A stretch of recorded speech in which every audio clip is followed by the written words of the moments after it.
Bismillahirrahmanirrahim. Assalamualaikum warahmatullahi wabarakatuh. Anak soli dan solihah, kita akan masuk ke pelajaran PPKN. Baik, dalam pembelajaran ini kita akan bahas tentang keadilan. Jadi keadilan adalah implementasi dari sila kelima Pancasila.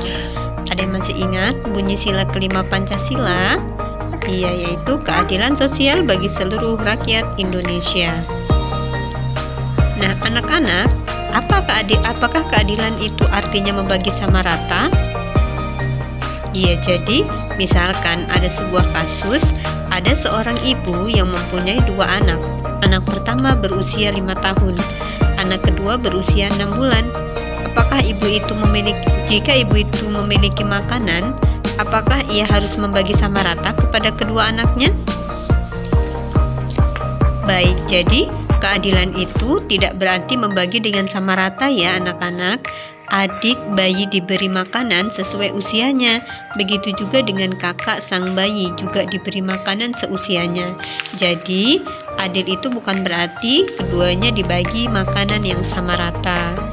Nah, jadi anak-anak, apa itu keadilan? Keadilan artinya membagi sesuatu sesuai dengan porsinya masing-masing.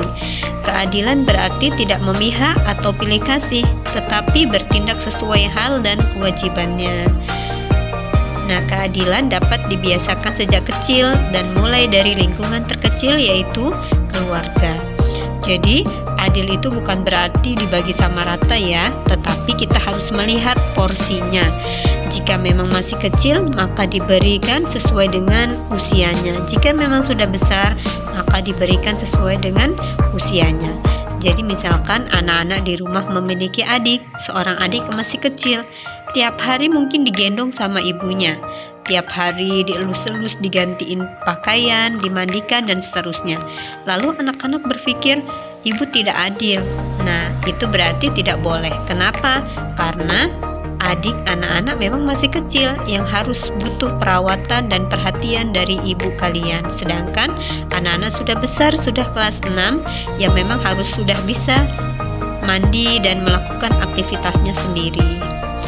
Baik anak-anak, berikutnya, nilai keadilan sosial akan mampu memupuk sikap suka bekerja keras dan menghargai karya orang lain yang bermanfaat.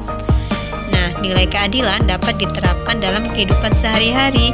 Yang pertama, di lingkungan keluarga. Keluarga adalah lingkungan pertama untuk belajar.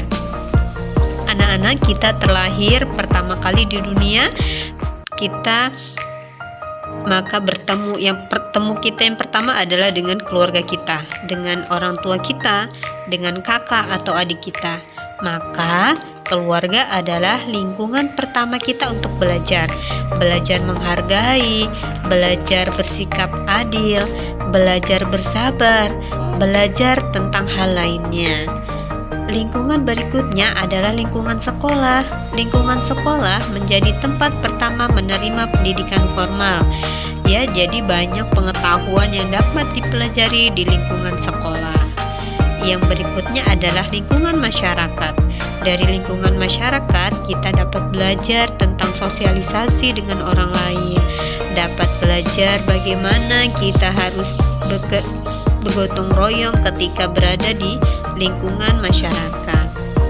Baik anak-anak, itu adalah materi tentang keadilan, yang dimana keadilan merupakan sikap yang tercermin dari sila Pancasila kelima. Berikutnya adalah tugas. Silakan untuk tugas latihan. Yang pertama adalah kerjakanlah soal 1-3 di halaman 152. Mengerjakannya di bagian ayo rumuskan yang berupa tabel ya anak-anak. Berikutnya yang kedua adalah kerjakanlah soal 1-5 di halaman 153. Mengerjakannya boleh di buku tulis jika memang tidak cukup. Baik, itu saja yang bisa Ibu sampaikan. Jika ada pertanyaan, silakan bisa wapri Ibu. Assalamualaikum warahmatullahi wabarakatuh.